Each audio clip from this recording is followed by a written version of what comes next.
Hello and welcome to How to Be a Better DM, a part of Session Zero Studios. My name is Tanner Wayland, and I'm going to help you learn how to have a great time being a DM without stressing too much. Just enough, right? And today, hopefully, we're going to explore another interesting part. Not hopefully, we definitely are. We're going to explore another interesting part of downtime activities. This is episode 3 in the series I'm doing on that. Now, what could it be? This episode is kind of a unique aspect. I don't know if you even thought of it in terms of like a downtime activity, but carousing. Now, if you've read in the player's handbook, in a few other locations, they do list downtime activities, and they actually list carousing as a separate thing. If you're wondering what it is, basically it's going out on the town. It's going out to hang at local bars, listening to music, flirting it up with NPCs, getting into trouble, all sorts of stuff, right? It's basically any time that your players' characters go out to have some casual entertainment, right? And you might be thinking, wait, how is this a downtime activity? This just happens, and why the heck are we spending any time thinking about it? Because we don't want to spend that much time on it, right? In fact, you might even be thinking, isn't carousing just what the players do when they want to mess around between quests? Like, isn't that just a distraction that I kind of let them have a little break and then they're back to it? Yes and no. I'm going to say yes in the way that, you don't typically plan for carousing. And therefore, it usually ends up being a very, maybe like there's funny little stories that come from it because they're like, oh, we go to the inn, oh, we get wasted, or oh, we pick a fight and it's fun, whatever. That's kind of interesting, but once again, as DMs, we are storytellers, and so even as simple as moments like downtime carousing can actually be an interesting way to introduce future plot points, future characters, to explore certain things. And that's what I'm going to kind of go over. Even when they're going out and whatever, you can actually do two different things for your players and for the story through carousing. The first, it's meeting new people. The second, it's introducing complications to create fun memories. Now, what does that mean? Mostly, let's go with the first point. So in terms of meeting people, you could introduce, while the players are, let's say that you have your party and they go to, the local club in town. You're in a bigger city. They actually have like a club. And, when that happens, they could interact with some nameless waiter, some nameless bouncer, right? And that could be it. Or, and follow me on this, you could actually introduce a future character or a side character that you've had an interesting idea for, but you haven't known how to introduce them. Because let's be honest, your players usually think of NPCs as, in terms of usefulness. Like, are they a merchant that I can buy stuff from or rob?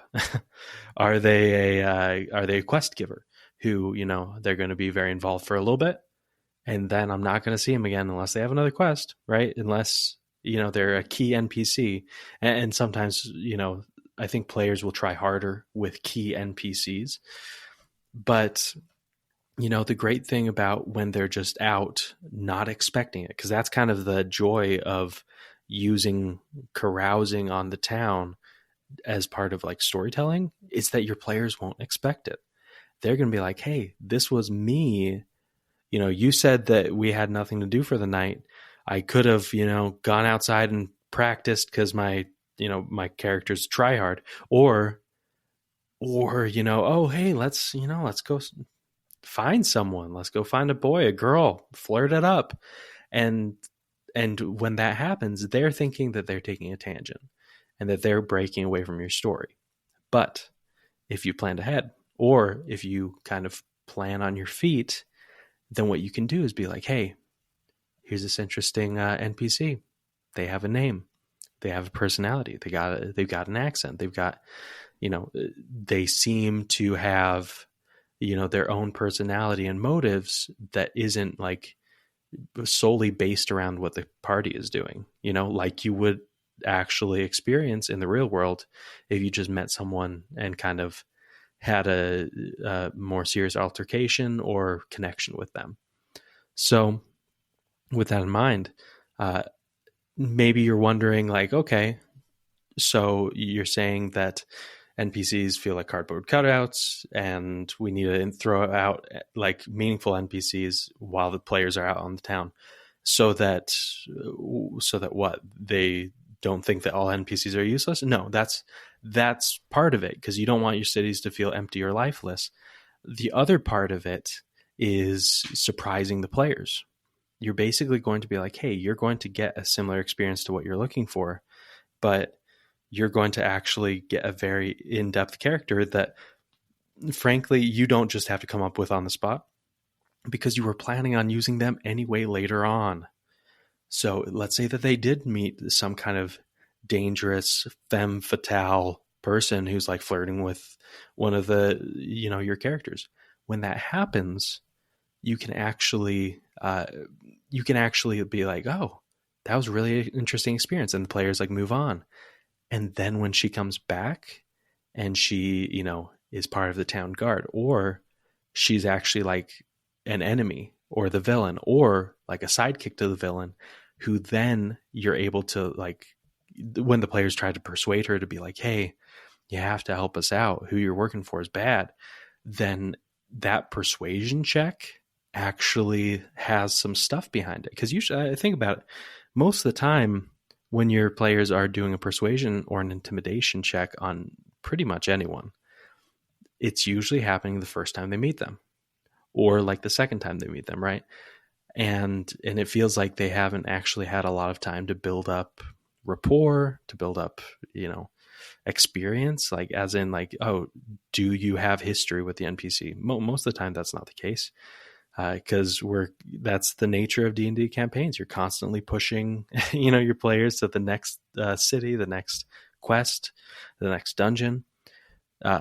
So basically what I'm kind of inviting you to do is make it so that your world feels living and breathing in the way that even simply going out can lead to a relationship that then comes back later.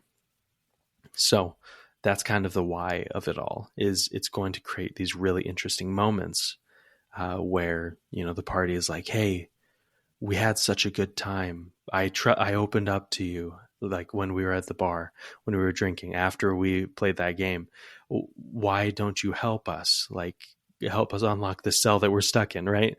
Those kind of moments can happen much more naturally and more interestingly if you find a way to plant NPCs early in a way that is like not expected, in a way that your players aren't just sizing them up for what they can or can't do for you. It's like, no, they're like, you met them, they're your friend now. Or on the other hand, an enemy.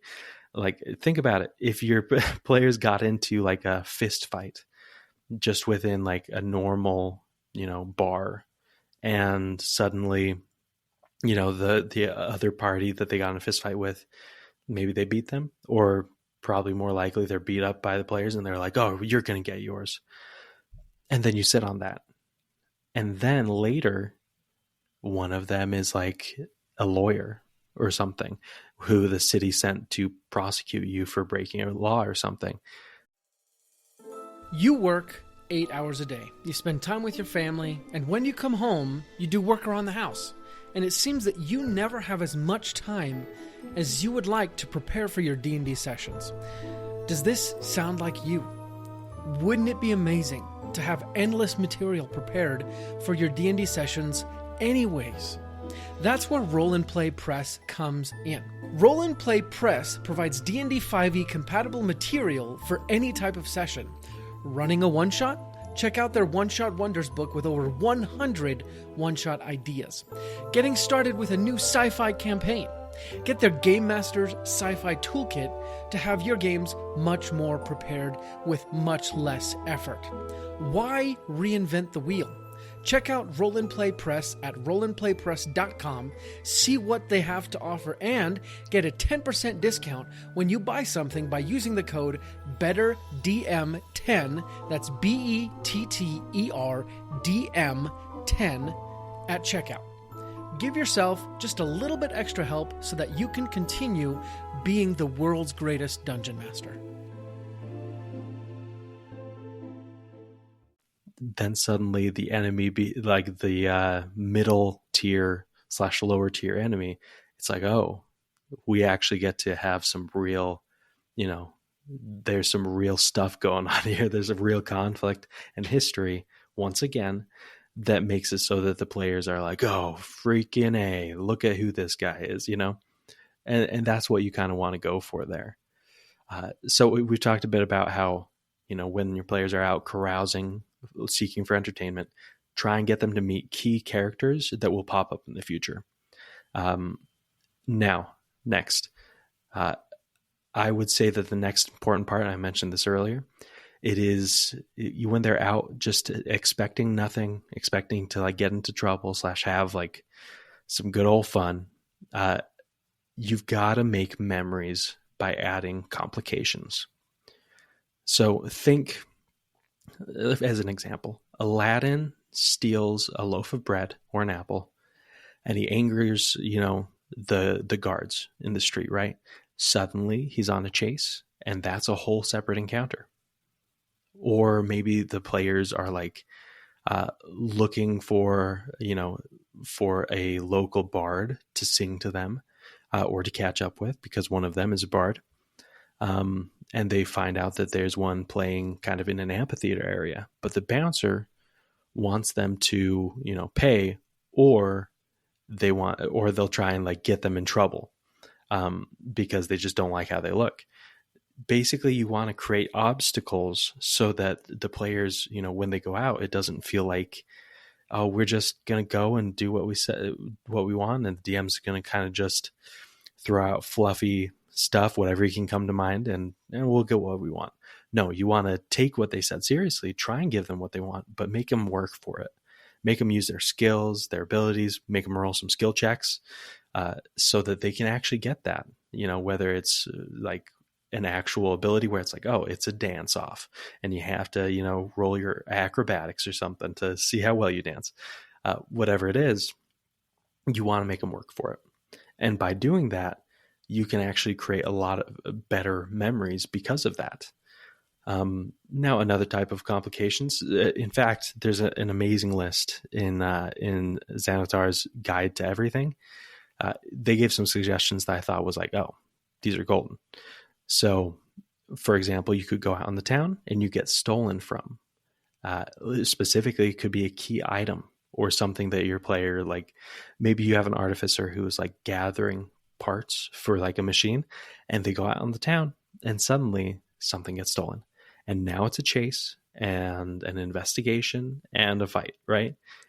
That's so much more interesting than them just like, oh, I'm gonna go out for a drink.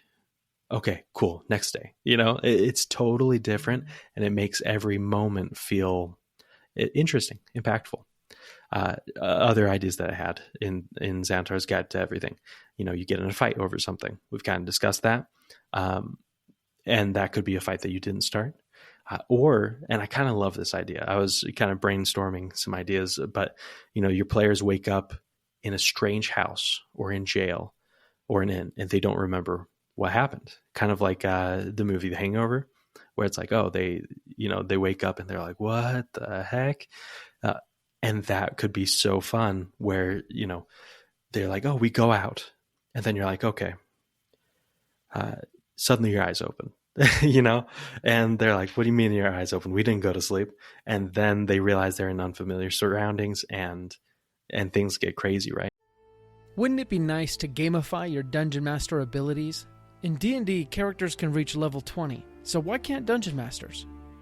We're happy to tell you that now you can. We created the Dungeon Master Level Up Guide for you. It's a simple tool to gamify your progression to higher and higher levels of dungeon mastery.